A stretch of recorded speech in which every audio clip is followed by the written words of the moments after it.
Les presento al doctor Wincahue, que es profesor de matemáticas, licenciado en matemáticas y educación, magíster en matemáticas y doctor en didáctica de matemáticas en la Pontificia Universidad Católica de Valparaíso, Chile, realizando el año 2015 una estancia doctoral en un centro de investigación de estudios avanzados, CIMBESTAB y IPN México. Actualmente es académico auxiliar del Centro de Investigación de Estudios Avanzados del Maule, de la Universidad Católica del Maule, Chile.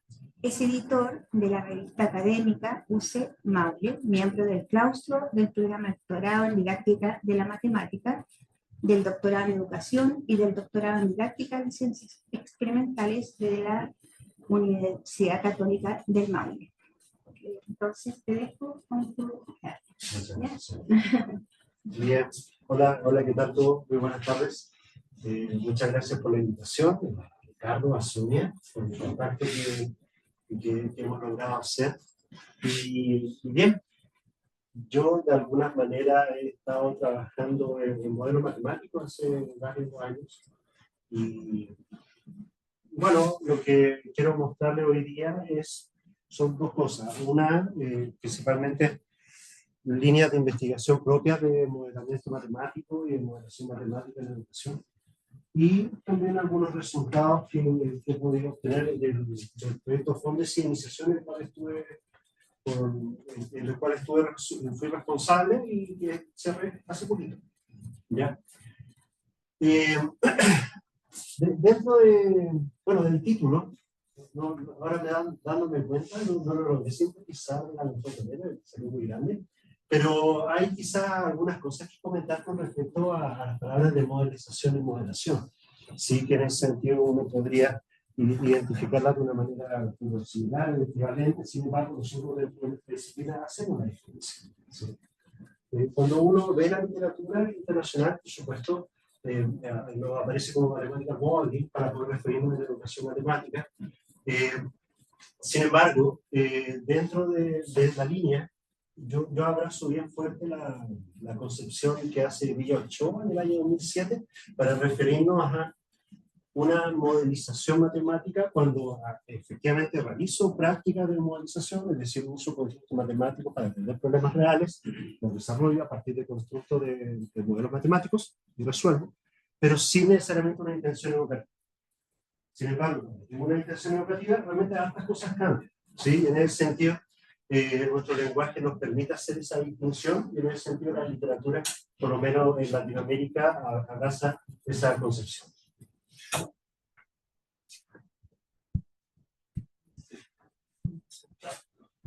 Entonces, modelización es modelación.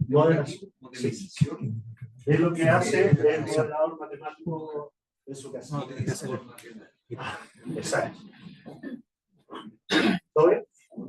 Bien. Bueno, ya lo comentó Sonia, yo vengo de la Católica del Maule, estamos en Talca, en la región del Maule, y ahí tenemos varios doctorados en el cual participamos. Por supuesto está el doctorado en modelamiento matemático aplicado, que quizás algunos de ustedes lo conocerán, y yo soy de claustro en este caso de los doctorados que están vinculados a la educación. Bien, algunos antecedentes que van en línea de esto, ¿sí?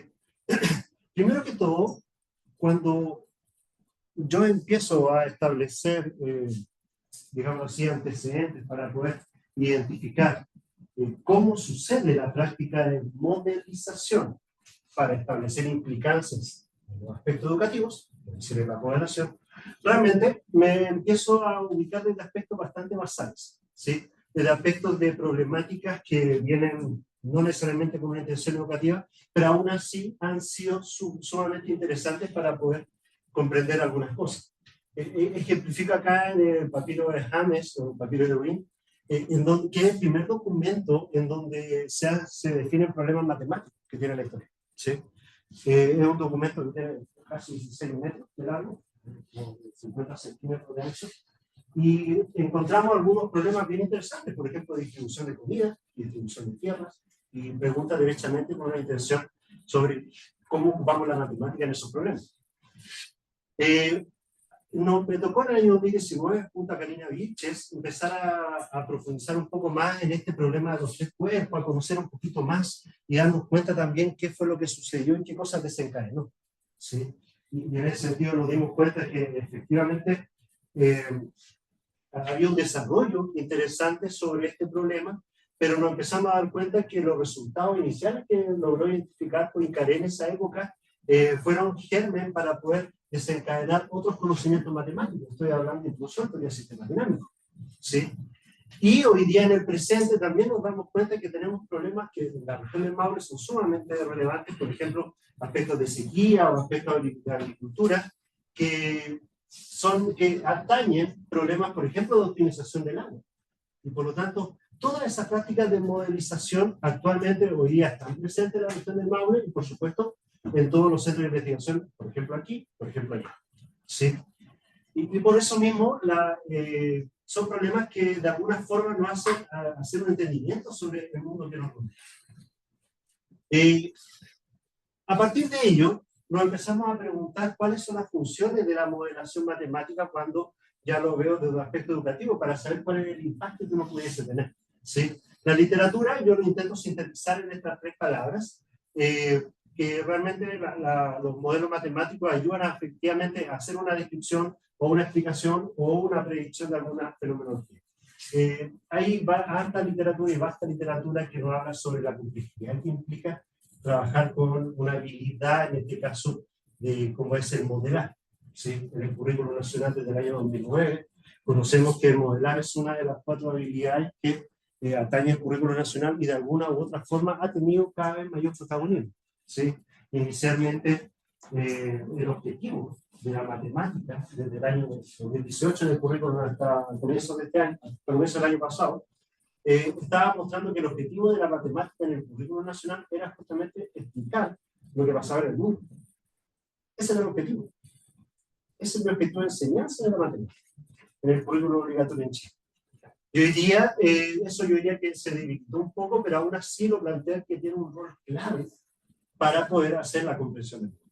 Y por lo tanto, pareciera que el modelar o el uso de los modelos matemáticos en la educación toma un ribete bastante grande. El año pasado salió un libro sobre la idea de Springer, en donde mostraba cuáles son las nuevas reformas curriculares que están circundantes en el mundo. ¿Sí? Y una efectivamente es lo que yo intento abrazar en la charla de hoy y lo que intento hacer en el fondo, ¿sí? Que es hacer un vínculo de la matemática con otras disciplinas. ¿Sí? Ese tipo de caracterizaciones que están íntimamente ligados con la práctica de modelización y por supuesto con la modelización matemática. ¿Sí? Bueno, pero para avanzar en la comprensión de las prácticas de modelación matemática, me pregunté cómo uno desde la transposición del conocimiento podría ir desde la base. ¿Sí?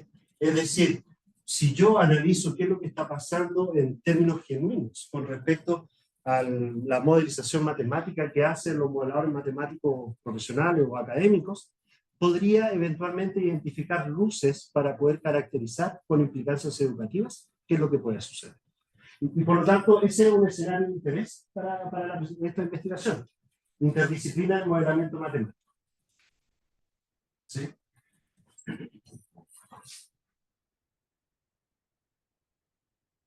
Le había comentado que desde el año más o menos 69, acá me estoy refiriendo, ya habían constructos de sobremodelación matemática para poder entenderlo en términos educativos. ¿Sí?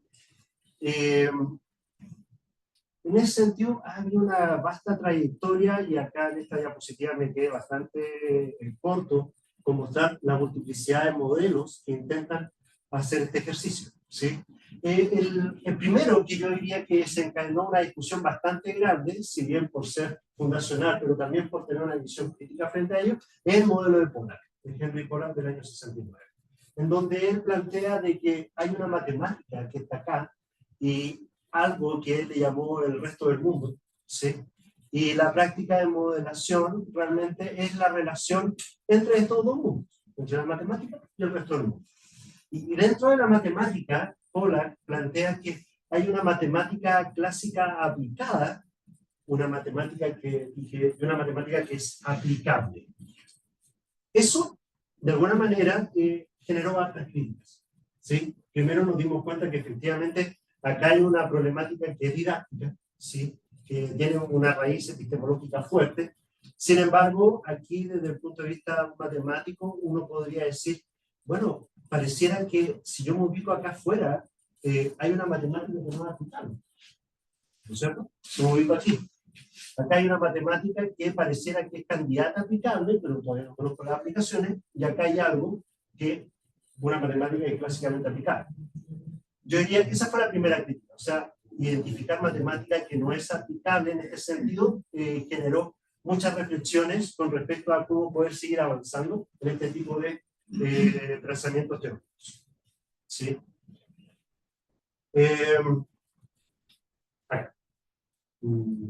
Sí. Por favor. La crítica a este concepto de matemática aplicable al complemento de eso presupone que en principio hay una matemática que no puede ser, en principio no puede ser aplicable. Eso no se puede saber de antemano, de que algo que no es aplicado no pueda ser aplicable posteriormente. ¿Cómo alguien podría determinar? Exactamente. La crítica iba por ese... Exacto, exacto. O sea, al momento de yo ser capaz de separar una disciplina como la matemática y decir que están estos tres dominios, donde algo se aplica tradicionalmente llamar una derivada, una ecuación diferencial, ¿sí? Por la teoría de grupo, en caso de que quede un poquito más alejada de la matemática clásica aplicada, y acá matemática que no tenga posibilidad de aplicar, y la gente dijo, eso es raro, eso es al menos raro como para poder decir. ¿Cómo voy a poder identificar una matemática que no tenga aplicación? Que no pueda ser aplicada en ningún momento. Es bien tajante la propuesta. El resto del mundo tampoco es un objeto estático. Exacto. Pero la medida que va evolucionando el resto del mundo y esa retroalimentación puede ir expandiendo los círculos más pequeños. Exacto. Sí. Manteniendo más del mundo, también. Eso permite aplicar una matemática. Pero en todo momento, más o menos. La pregunta que desde el punto de vista educativo sería, ¿cuántas herramientas nos está ofreciendo un modelo inicial como el de Pola para poder atender problemáticas educativas? ¿Sí? O sea, ¿cuál es el estatus epistemológico que uno podría tener ahí o las complejidades cognitivas que podrían desarrollarse? Ahí no hay luces de eso. Acá no hay luces. Pero sí, esta discusión y esta crítica, por supuesto que empezó a desencadenar otro tipo de discusión. Después, autores como Gabriel Kaiser o Werner Bloom empiezan a trabajar, no puse acá toda la progresión de modelos, pero pareciera que este ya toma un grado de consenso en el año 95 para poder decir, mira, pareciera que desde un aspecto educativo uno podría caracterizar la práctica de evaluación matemática acá. Acá pareciera que hay algo que se sale, ¿no es cierto? ¿Sí? Y que pareciera que es algo que está fuera de este ciclo como tal. Bueno, esta es justamente una tarea, una situación real en donde yo me ubico fuera del entendimiento del estudiante y en el 1 que aparece ahí es la comprensión. Y acá ya hay una transposición. ¿Sí? Al momento de yo querer entender algo, una cosa es lo que diga la tarea y otra cosa es lo que me queda en la mente, por decirlo de alguna manera, la comprensión. Ahí ya tengo una distancia. Esto está en esa fecha. Y pareciera que ese modelo situación, a partir de procesos de simplificación e idealización, me genera un modelo real, y a partir de ese modelo real con matematización, llego a un modelo matemático, como tal. Trabajo ese modelo matemático con herramientas matemáticas en el mundo de las matemáticas para poder tener resultados. X igual a 8, no sé. Entonces, después de ese resultado, hay procesos de interpretación para después hacer una validación. Tiene un grado de consenso. ¿Sí? Y esto fue una propuesta que surgió en el año 95. Pero después, dentro de la literatura, aparecen estas corrientes teóricas. Voy a intentar hasta qué hora tengo. Sí, ya. Ya. Ok. Ya. Y bueno, entonces voy a avanzar un poquito más rápido, porque estoy un poco lento con respecto a esto. Pero Hay una relación acá con respecto a la educación matemática realista que viene de la escuela afro-orientaliana de Holanda del año 78, 83, 89, que cae en los colegas estadounidenses, de donde uno puede encontrar modelos de esta manera, Model Discipline Activities. El modelo OCDE también plantea una visión un poquito más genérica sobre lo que es el modelar, y fíjate que tiene una relación un poco más cercana a lo que es resolución de problemas, ¿sí? Pero lo podría identificar aquí. Acá hay modelos un poco más amplios y desde mi punto de vista me parece sumamente interesante, que este es el modelo de Bloomberg del año 2006 y el año 2009, en donde en vez de buscar la distancia entre una cosa llamada realidad y otra cosa llamada matemática, que están separadas, Bloomberg plantea que efectivamente no hay una necesaria separación de estos conceptos. Y por lo tanto, mientras voy haciendo una circulación por el ciclo, permanentemente voy observando la experiencia que tiene el estudiante en su conocimiento, la teoría que conoce y los datos que conoce del problema para hacer este tránsito. ¿Sí? Y yo diría que a partir de esta escuela alemana, la que está acá, empiezan a surgir estos modelos. ¿Sí? Estos modelos, yo me atrevería a llamar que es el modelo predominante para referirse a modelación matemática hoy día en el mundo, y es citado en el currículum nacional y en muchos otros currículos a nivel mundial, que es el ciclo de Bloom, ¿ya? Y este ciclo de Bloom, dependiendo de la sensibilidad que uno pueda tener, me refiero a sensibilidad, que acá hay una intervención didáctica y acá hay una intervención cognitiva para estudiar cuáles son los procesos cognitivos que van surgiendo mientras voy haciendo el ciclo, sale el modelo de Bloom y el modelo de Bloom-Romero. ¿Ya? Esto es 2006. Y acá estos dos modelos también que quería mostrar, que es un modelo que está pensado efectivamente en la comunidad de ingenieros. O sea, cómo los ingenieros hacen prácticas de modelación matemática en este caso. Este es el modelo de Ruth Rodríguez del año 2013, y este es un modelo que hemos trabajado con la comunidad mexicana del Centro de Investigación de CINVESTAP, del Instituto Politécnico Nacional, con respecto a la teoría sociotecnológica, en el marco de la categoría de modelación de Cordero. ¿Sí? Y también plantea una visión un poco parecida a la que parecía en ese sentido, en que no hago las separaciones epistemológicas entre lo que es la matemática y la realidad, sino que entre ellos se coadyuvan. ¿Qué quiero demostrar con todo esto?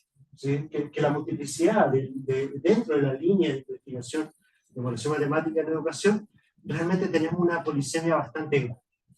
Y esa polisemia pareciera que tiene una intención bastante específica según el contexto y la comunidad en la cual yo estoy trabajando.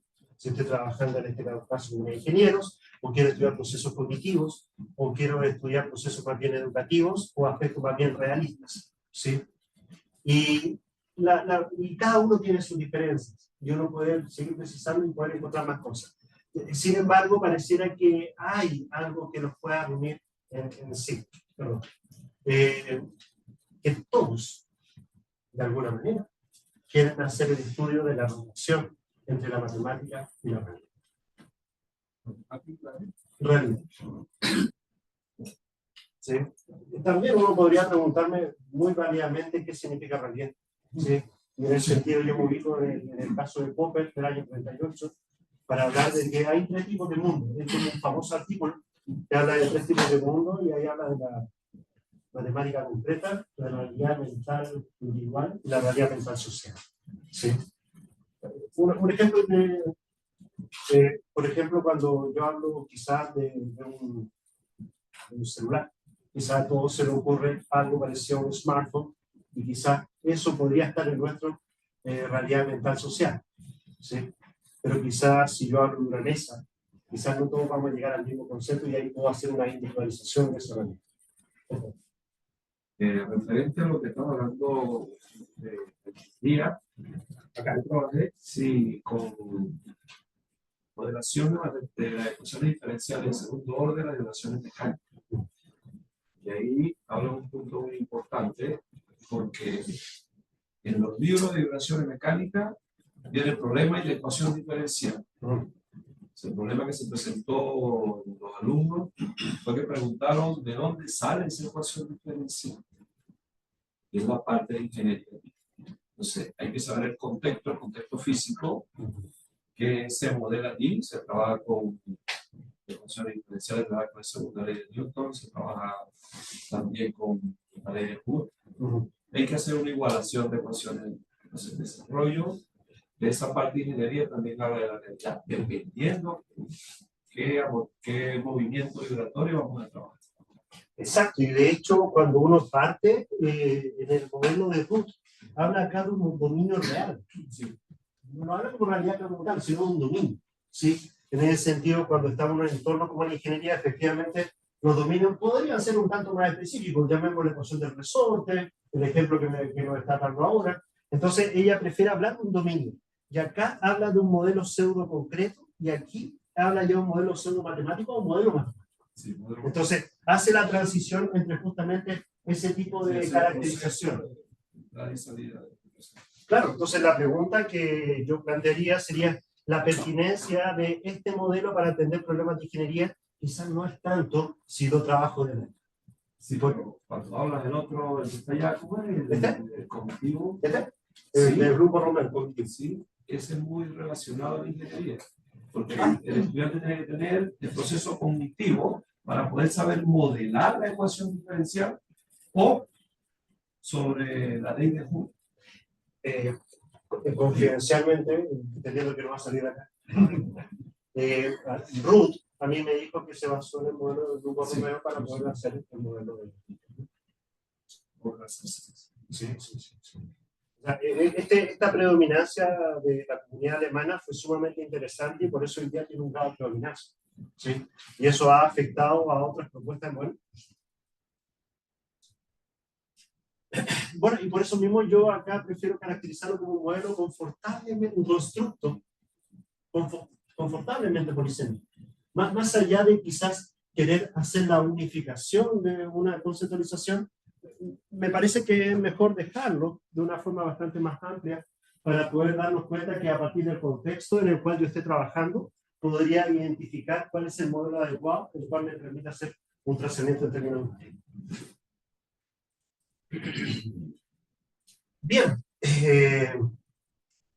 bueno, y yendo un poquito más cerca a la temática, desde el aspecto de educación matemática interdisciplinar, realmente hay harto escrito, no tanto, diría yo, pero hay varias cosas, ¿sí? Hay un autor de Julie Thompson Klein, que lleva 30, 40 años hablando sobre interdisciplina, y por supuesto, pero no necesariamente en el aspecto educativo, ¿sí? Así que acá quizás le puede ser interesante para quienes pueden estar interesados desde otro enfoque, ¿sí? Pero pareciera para mí, o por lo menos para mi investigación en la cual yo me ubico, es un referente importante. Y últimamente, en los últimos años, si te das cuenta, no son tan antiguos, ¿sí? Aparecen resultados frente a lo que es la interdisciplina en educación matemática, ¿sí? Y acá Gilbert Griffith también el año pasado estuvo mostrando cuáles son los alcances, y en particular en este libro que está OpenH, si mal no recuerdo, hay un capítulo entero sobre ese tipo de cosas y me parece muy interesante. Me parece muy interesante, ¿sí? Con una colega de la Universidad de Santiago de Chile, con Daniela, hemos estado también trabajando en este libro que está publicado, es gratis, ahí está en el QR por si lo quieren descargar, que es justamente para hablar sobre educación matemática interdisciplinar en el aula. O sea, este libro yo diría que nos costó harto poder hacerlo porque fue un compendio de más de 20 autores para poder definir primero que todo cada uno de ellos, que sea un capítulo que vaya directamente a un objetivo de aprendizaje en un escenario específico del área de la educación, para poder definir propuestas interdisciplinares en el aula de matemáticas, ¿sí? Creo que son 9 capítulos, así que es algo que comúnmente hemos publicitado, ¿sí? Bueno, en ese sentido, Sommerman es bastante enfático al decir de que atender problemáticas desde aspectos interdisciplinares solamente van a favorecer, en este caso, lo prístino de algunos de los problemas. Y por lo tanto, pareciera ser una herramienta sumamente interesante en estos enfoques, ¿sí? Favoreciendo y permitiendo un entendimiento global de los problemas a partir de un análisis crítico de las situaciones y la asimilación de conocimiento adquirido fuera del aula.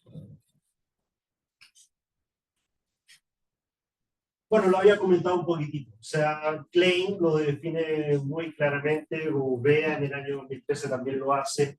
Y hay una autora, no recuerdo, una autora estadounidense que también lo hace, que plantea que la interdisciplinariedad es un concepto realmente elusivo. No es un concepto fácil de avanzar y empezar a desarrollar, ¿sí? Y que puede escribir trabajo de varias tradiciones de conocimiento. Acá tampoco uno puede identificar un mayor consenso sobre los grados de progresión, de integración entre disciplinas. Eso también podría ser un desafío interesante y yo diría que todavía abierto. Pero hay algún acuerdo a partir de los referentes que había mostrado en la diapo anterior. ¿Sí? Y yo diría que la progresión que va sucediendo entre cada uno de ellos va estrechamente enlazado con los grados de integración que tengo entre una disciplina. ¿Sí? Si, por ejemplo, estoy hablando de matemáticas y biología, permítame el ejemplo, si voy a hacer un trabajo, bueno, monodisciplinar, trabajo con una disciplina, multidisciplinar, que tomo resultados casi en paralelo de cada una de ellas para poder establecer algo. La interdisciplinariedad invita a un grado de integración. Invita a un grado de integración entre aspectos disciplinares. Es decir, si yo tengo un problema que es del tipo interdisciplinar, pareciera que ya sea insuficiente atender constructos biológicos e insuficiente, por sí solo, e insuficiente constructos matemáticos para atender el problema. Y por lo tanto voy a requerir ambos constructos, ya sean en datos, en métodos, en técnicas, en procesos, para poder avanzar en el problema. ¿Sí? Ahí podría yo hablar de grados de colaboración en el sentido de Klein 2013. Pero hay varios tipos de trabajos interdisciplinares. A mí me llamó más la atención, que tengo la intención educativa, el trabajo colaborativo interdisciplinario. ¿Sí? Y bueno, ahí lo planteo, ¿no? Bueno, lo dijo un poquito ahora. Se describe como un cruzamiento entre información, datos, métodos, herramientas, conceptos o teorías para responder una pregunta o resolver un problema. De alguna manera, no es tan fácil hablar de interdisciplina o de un problema o de una situación interdisciplinaria si no tengo un problema interdisciplinario. ¿Sí? Quizá un tanto trivial lo que acabo de decir, pero no deja de tener relevancia que hay una intención. Para yo hacer una práctica de modelación matemática con enfoque interdisciplinar, tengo que tener una intención, un problema que me tendría que llevar ahí. ¿Sí? Y acá hay otros autores, bueno, nosotros con Claudio Gaete Peralta, un colega de la Universidad de Higgins, aquí en Santiago, tenemos un artículo también que va a salir ahora en el otro mes va a salir, ¿sí? En donde también avanzamos fuertemente esta concepción.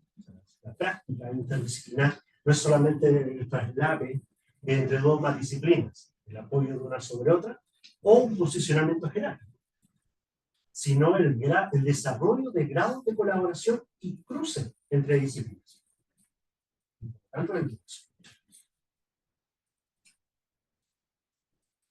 Bueno, he intentado rápidamente hablar un poco sobre uno de estos circulitos y también un poco del otro circulito, ¿sí? Para mostrarle que yo por lo menos me intento ubicar acá, ¿sí? En donde claramente no toda práctica de modelación matemática es del tipo interdisciplinar y viceversa, ¿sí? Pero uno puede identificar que hay una promoción de la educación matemática interdisciplinar vía modelo matemático, ¿sí? Dado ese preámbulo teórico, bueno, ahora uno se empieza a preguntar desde el aspecto de la enseñanza, ¿qué sabemos sobre ello? ¿Sí? Y ahí yo diría que el problema está bastante grande, porque poco sabemos, hay grandes experiencias, ¿sí? Hay grandes estrategias que están reportadas, documentadas, pero hay una conceptualización teórica, yo diría que como línea de investigación estamos trabajando en ello, ¿sí? Y por eso planteo que hay grandes desafíos teóricos y prácticos, ¿sí? Una pregunta que no sé si a alguno le gustaría comentar, pero ¿qué se requiere para que los futuros profesores puedan realizar prácticas de enseñanza disciplinaria en el aula? Es un problema. Un problema. Nosotros empezamos a mirar otros marcos curriculares sobre formación de profesores en el mundo y no es tan, bueno, es un poco simple todo el punto, pero hay currículos en donde yo obtengo un profesor de secundaria que es de matemática y de geografía. Eso sea. O de matemática y arte. ¿Sí? pareciera que esa integración o nuestra cultura al hacer un desarrollo de formación inicial docente monodisciplinar, de alguna manera, también limita nuestra práctica internacional. ¿Sí? Y por lo tanto, la pregunta que está acá, que está puesta acá en la primera itemización, no es fácil. No es fácil. ¿Sí? O sea, ¿qué vamos a requerir de los futuros profesores? Por lo tanto, nos preguntaríamos cómo necesitamos formarnos, qué conocimiento deberían tener, o qué roces deberían obtener para poder llegar a obtener, para llegar a desarrollar prácticas interdisciplinarias en el aula. ¿Sí? Claro. Y acá hay un montón de autores que también nos dan un poco esa idea, ¿no es cierto? O sea, para el caso de la ciencia experimental o natural y la matemática, y acá me refiero a biología, química, física, geología. En este caso, experimental y natural, no lo había identificado así, pero sin duda hay estudios de música y matemática. Hay una colega que está ahora en la Silva Enríquez que hace matemática y música, la Alicia Venegas Taller. Lo que hace física y música también. O sea, pero si te das cuenta, parece que hay uno de por allá, otro de por acá, otro de por acá, y de alguna forma la polisemia del constructo de interdisciplina también nos ofrece, yo diría, desafíos que deberíamos empezar a abordar. Pero un poquito, como dialogando. A mí, sobre esta tremenda pregunta que tú situabas acá en este desafío, más bien una opinión más que pretender darle la respuesta a tu pregunta. Una cosa que yo he detectado, digamos, en mi experiencia con los desafíos de modelar y con las dificultades que algunos profesores tienen al profesores de matemáticas, me refiero a colegas o profesores de colegio, a cualquier nivel, con la práctica de modelar o con el entendimiento disciplinar, muchas veces pasa por un tema de cultura general.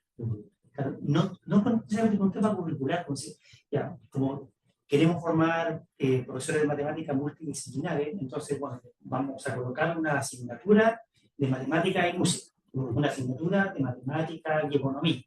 Y no de asignatura, sino tiene que ver un aspecto mucho más holístico, donde el profesor deje de ver solamente su disciplina, exclusivamente su disciplina, y tenga una mirada más amplia, y eso no necesariamente se puede colocar dentro del currículum, sino tiene que ver con un entorno cultural donde la persona es formada, donde se promueva que haya una valoración de la cultura general de la persona, que se considere un valor que una persona tenga una cultura general amplia y no una cultura general agotada a la disciplina que tiene que enseñar. Entonces, mucha gente o colegas a veces sienten, no sé si desprecio, pero poco interesan menos por la disciplina. No, esta cosa de la economía no me interesa. No, esta cosa de la biología no me interesa. O esto de la astronomía. Lo que me interesa son mis ecuaciones, la ecuación de segundo grado, la ecuación logarítmica, y ahí me siento tranquilo con la famosa frasecita, digamos, que está de moda de mi zona de confort. ¿Por qué me siento cómodo? Y ampliarme a otro aspecto del conocimiento general, no específico, no premiado en la formación. Entonces, yo creo que una institución tiene que apuntar a formar profesionales en todos los ámbitos, donde la cultura general sea un valor y que tenga cosas como esto no está en el currículum de nuestros estudiantes que estamos formando acá. No están en el currículum. Pero sin duda le amplía la mente, le entrega un conocimiento que no va a ser evaluado, ni va a ser requisito de aprobación, ni para que se gradúen. Sin embargo, le van a entregar un conocimiento que es útil de forma indirecta después para su caseta. Entonces, yo creo que al menos ese elemento debiera ser parte, creo yo, de esa respuesta. Sí, sin duda. Completamente de acuerdo. De hecho, atender una pregunta de esa naturaleza, para mí eso es multifactorial. O sea, deberíamos tener, por ejemplo, aspectos sobre los conocimientos culturales. Una valoración sobre la atención a problemas reales desde múltiples disciplinas. Y ahí la universidad tenemos mucho que decir. Mucho. ¿sí? Y me refiero no solamente desde, como tú bien dices, desde el aspecto curricular, sino sobre la cultura universitaria y la cultura que tienen las universidades en su misión de ser. O sea, nosotros, bueno, me refiero a nosotros, pero me refiero a que nosotros como comunidad académica, de alguna manera, tenemos esa mochila. Y esa mochila, como tú bien dices, podemos estar muy cómodamente en la zona de confort, sabiendo cuántos siglos. Perfecto, me parece bien. ¿Sí? Y ese eslabón también es sumamente importante dentro de la construcción del saber. Pero en otro aspecto también es sumamente necesario. O sea, ser capaces de vincular estos resultados también con aspectos que puedan ayudar a la ciudadanía. Por ejemplo, el problema basal, por el que partí la segunda diapositiva, mostrar la sequía, por ejemplo, que sucede en la región del Maule.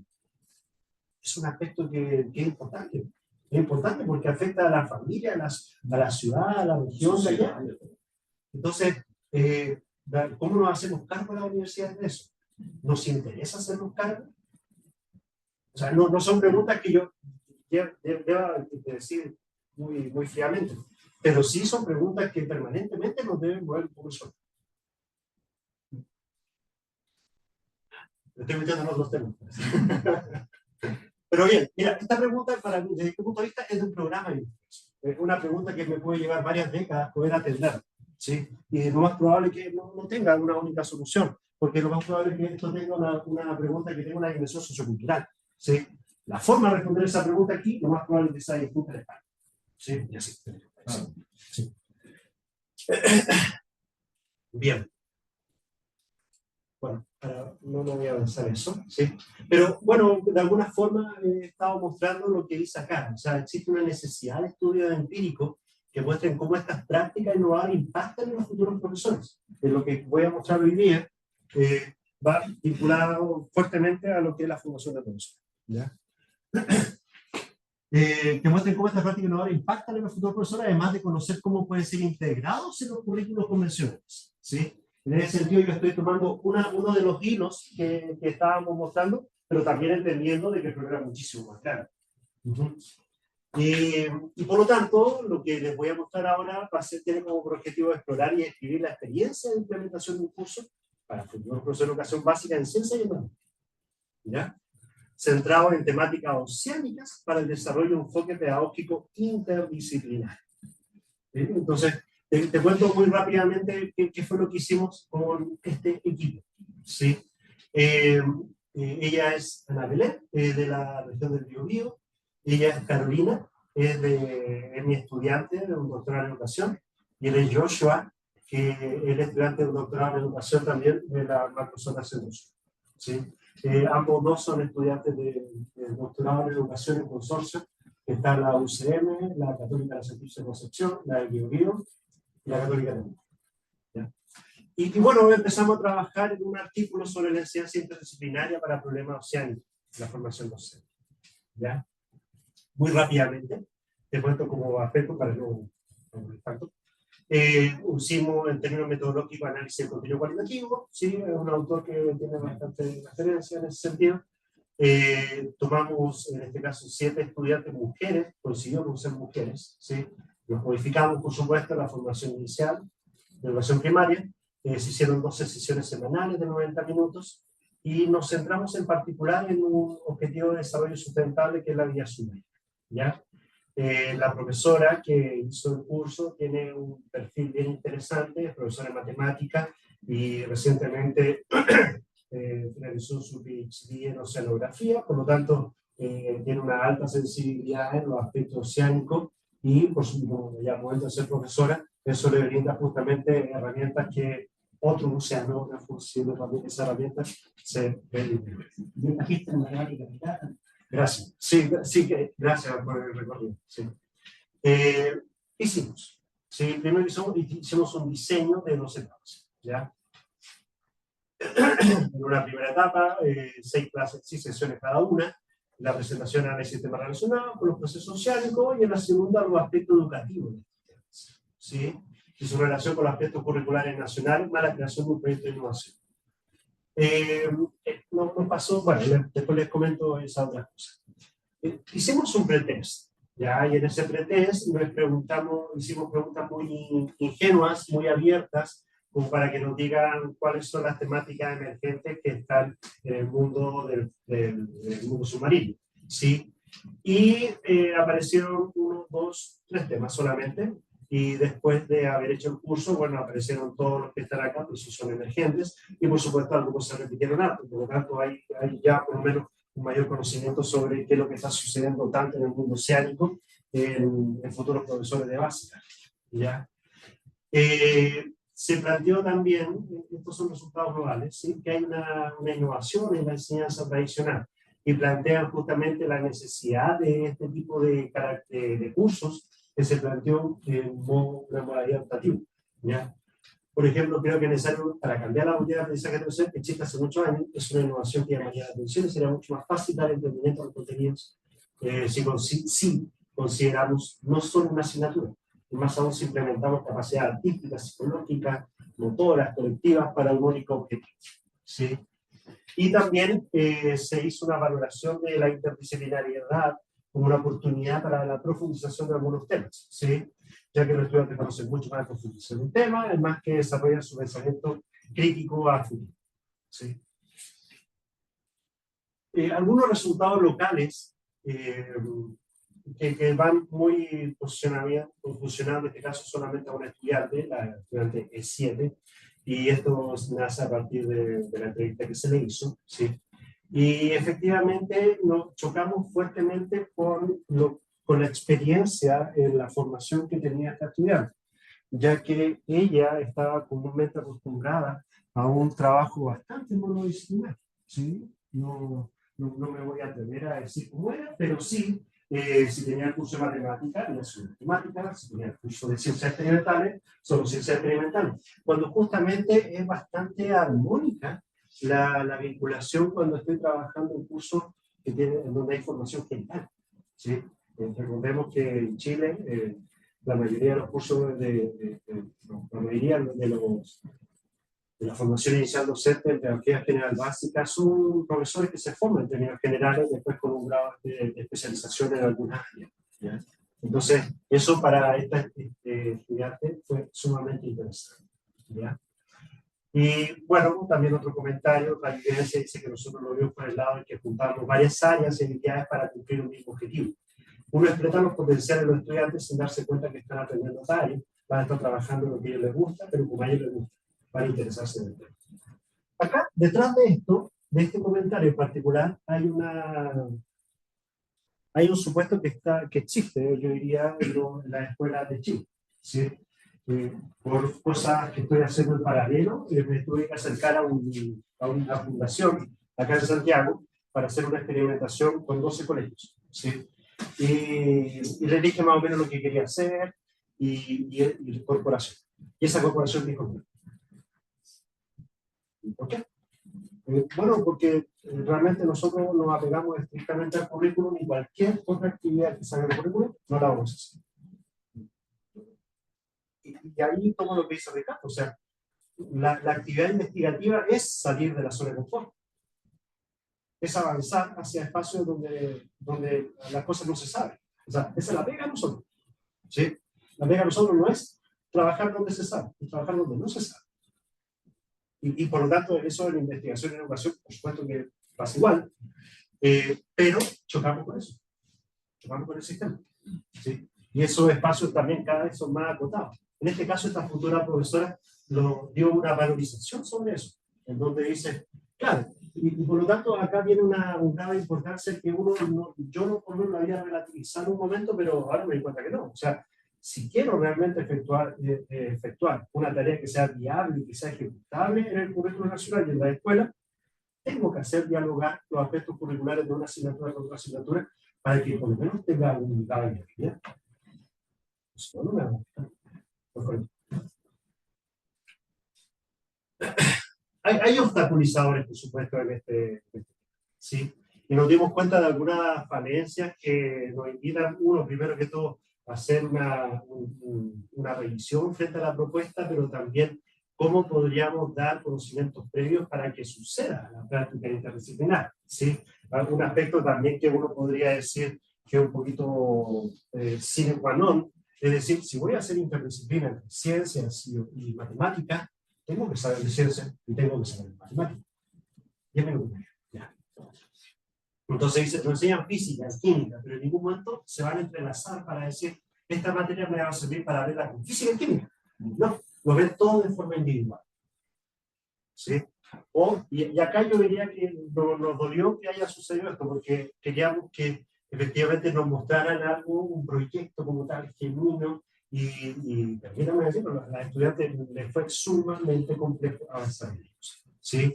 Ella en un momento estaba súper interesada en trabajar el fenómeno del niño con matemáticas, pero era una matemática que para un nivel básico les quedaba un poquitito, ¿cómo decir? Un punto de copa.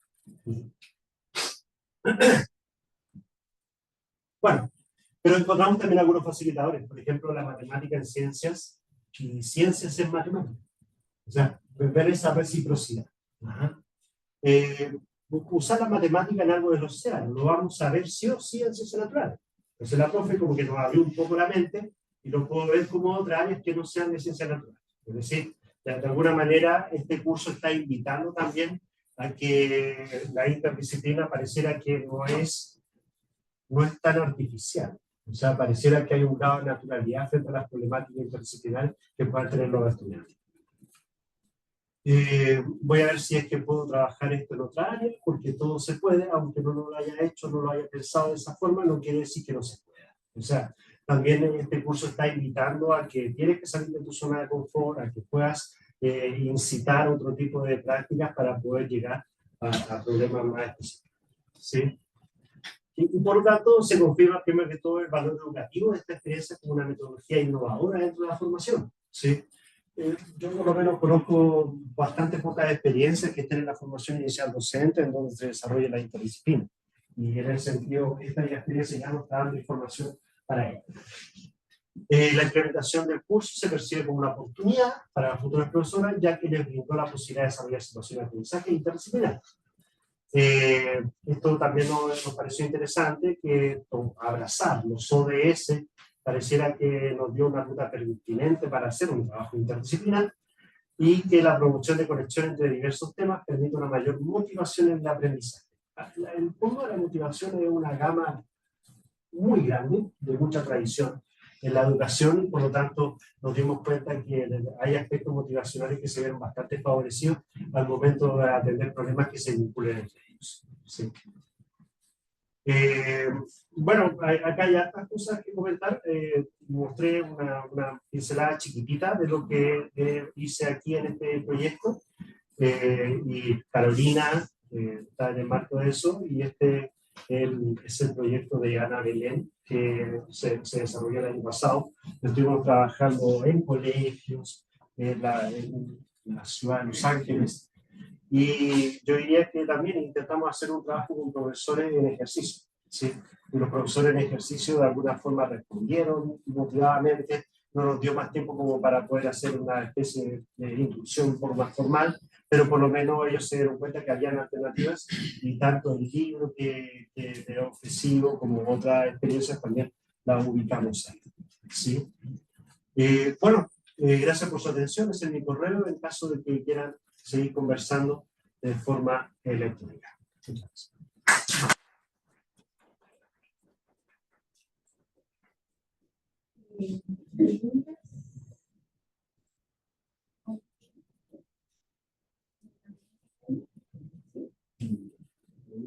Es que este enfoque está más que todo para la enseñanza básica y media, ¿no?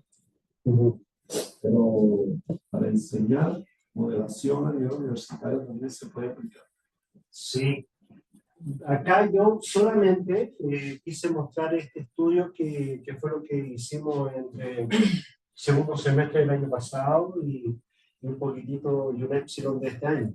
Pero hay una vasta cantidad de estudios frente a lo que es modelación matemática, ya sea en nivel elemental, en primario, en el childhood también uno puede encontrar cosas secundaria, bachiller, gimnasio, educación superior. O sea, en toda la línea uno puede encontrar. Hay una autora bien importante que es bastante joven, Francis Setcher, si mal no recuerdo, que es estadounidense y ella trabaja con ecuación diferencial. Hace un trabajo bien interesante. Y en Japón el año pasado hizo una exposición brillante sobre ese tema. Ese libro debería aparecer el próximo mes en una corriente ICMA, ICTMA, ICMA 21, y ahí uno podría encontrar vasta literatura frente a eso. Es una colección de libros que vamos en la versión 20, 21, y tiene alta tradición, y son cosas que uno podría también mirar para poder interiorizarse sobre las experiencias que vive.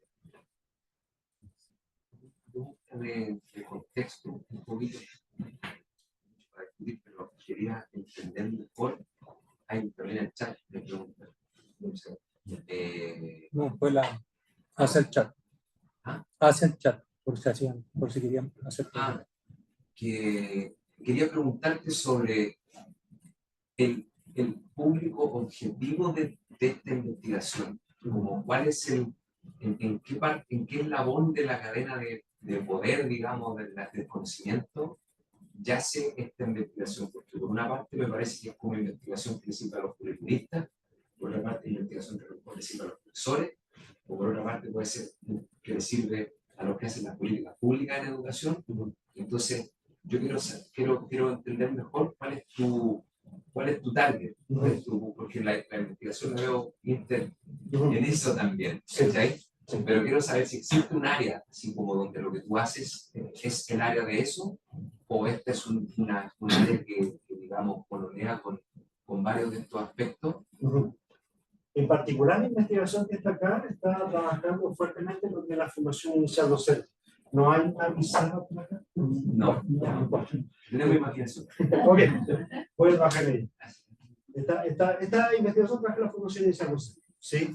Pero, sin embargo, cuando uno ve el tránsito, por ejemplo, entre lo que es la interdisciplina en ejercicio de movilización interdisciplinar a lo que es la modelación, hay un trabajo que tiene una clase más bien epistemológico, en donde lo que yo estoy analizando es cuál es la transposición del saber entre una situación que no es educativa a una situación que sí es educativa, ¿sí? Y por lo tanto, caracterizar la práctica de los modeladores matemáticos en este tipo de escenario, por supuesto que nos va a brindar información para saber qué cosas podríamos hacer en términos de enseñanza para la modelación matemática, ya sea en la formación inicial docente, como en la práctica de la formación inicial docente, que en este caso sería el secundario. Por lo tanto, respondiendo más directamente a tu consulta, el estudio que está hecho acá en formación inicial es de formación inicial. Pero si uno quiere ampliar un poquito más la visión, uno puede dejarlo en un estado más bien epistemológico. Jaime, ahora sí te pregunta Fernando Córdoba. Dice, en mi experiencia, un tema que se suma a la cultura de amplio espectro que hablaba Ricardo, creo importante, es la experiencia, es la creatividad. Teniendo en mente y teniendo la cultura, está garantizada la capacidad, no está garantizada la capacidad de modelar. Se requiere creatividad y esta competencia es muy difícil de lograr, es casi artística. Entonces se pregunta qué opina al respecto. O sea, le pega para el alcance, Fernando. O sea, efectivamente, si uno lo ve desde, bueno, gracias Fernando por la pregunta, ¿sí? Y por el comentario. Inicialmente, en educación tenemos unas cosas llamadas taxonomías. Entonces, tenemos taxonomías de complejidad y si uno lo quiere identificar en educación matemática, el modelar está bastante arriba, ¿ya? Entonces, tiene un alto índice de complejidad, ¿sí? Y por lo tanto, aspectos sobre cómo crear modelos y que esos modelos respondan a un problema y a la vez esos modelos propician aprendizaje en objetos matemáticos o ideas matemáticas, es algo complejo, es algo sumamente complejo, ¿sí? Pero hay décadas de trabajo que la gente ha estado haciendo eso en todo el mundo, ¿sí? Lo ha desarrollado, lo ha cultivado y ha mostrado ciertas experiencias que lo permiten. Son un ejemplo que yo he hecho en octavo básico, ¿ya? Bueno, todos sabemos lo que es un aula. Ahora imagínense que ese aula es un anillo de un gigante, ¿ya? ¿Cuánto mide el pie del gigante? El pie. ¿Cuál es el largo? Un cuarto de una una. ¿Cómo? Un cuarto de una. ¿Por qué? El anillo, claro, si yo tengo un lábula, imagínate que ese es el anillo de un gigante. Entonces, ¿cuánto calza el pie? Si ese es justamente el anillo. Tomarse un anillo y tratar de ver cuántas anillas caben en el pie de uno. Exacto. Cada.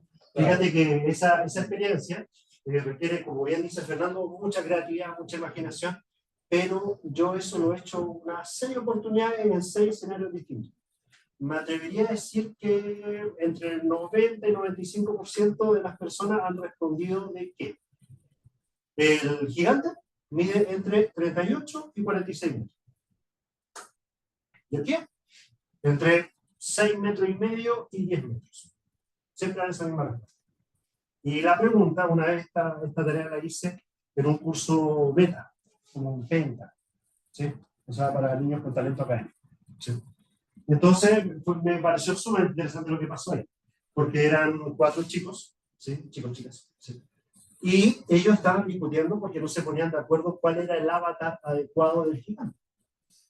Porque era uno más grande, el otro más chico, no sé, qué sé yo. Tú no podías ser, porque... Y ellos tomaron la decisión de tomar el Vitruvio de Da Vinci. ¿Sí? Entonces empezaron a caracterizar cuál es la razón áurea que estaba en el cuerpo y llegaron a una única respuesta en consenso con los 4.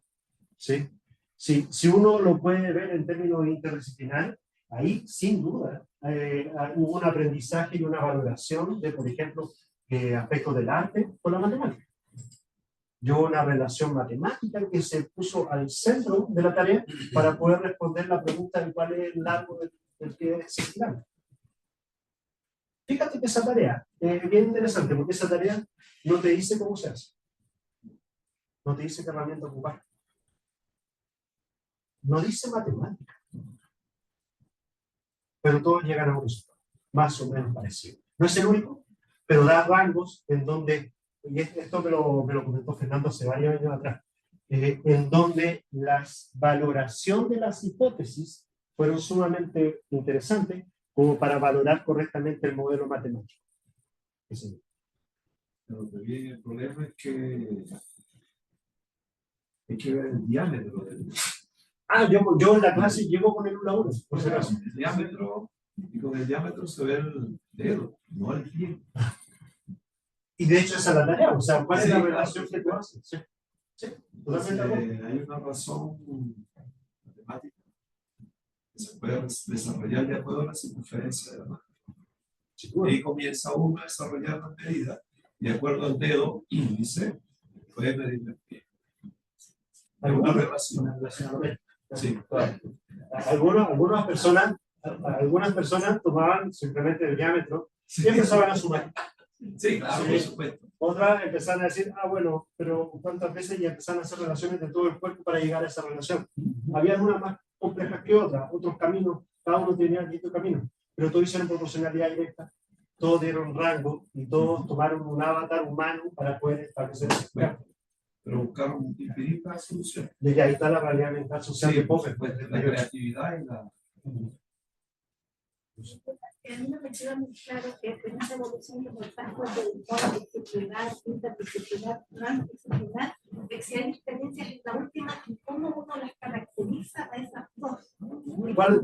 El interdisciplinar con el transdisciplinar. Mono, multi, inter, trans. Sí. Si hay experiencias y cómo uno las separa en esa evolución que tú. Porque es como compleja esa parte de distinguir una de otra. Sí, y de hecho te lo declaro inmediatamente, no hay un consenso. Pero sí, yo por lo menos tengo un ejemplo que me ayuda harto para clarificar eso. Y lo saqué de los amigos de ciencia experimental, porque ellos me plantean que un excelente ejemplo es la bioquímica. Hoy día, la bioquímica tiene constructos que no son ni de química ni de biología. Son constructos bioquímicos. Que no caben en ninguno de los otros. En ese sentido, pareciera que ya tengo una disciplina que va en un sentido transdisciplinar. Ese por lo menos es un ejemplo que a mí me deja como un poquito más tranquilo para poder decir cuál es la distancia de integración a avanzar en algo más allá. Pero no es tan difícil encontrar. Lo más probable es que la inteligencia artificial también sea otro ejemplo de genuino. Sí. Ciencias cognitivas. Claro. La ciencia cognitiva es como el ejemplo clásico. Podemos encontrar otros ejemplos que van en esa dirección, en donde la integración fue sumamente interesante, tal que empezó a atender problemas que cada una de las disciplinas no atiende, y eso ya se empieza a desarrollar como conceptos. Y la neurociencia también cabe allí, ¿verdad? Yo diría que podemos tener otros ejemplos, uno también puede ser ese. Sí, efectivamente. Un millón de gracias. Un aplauso.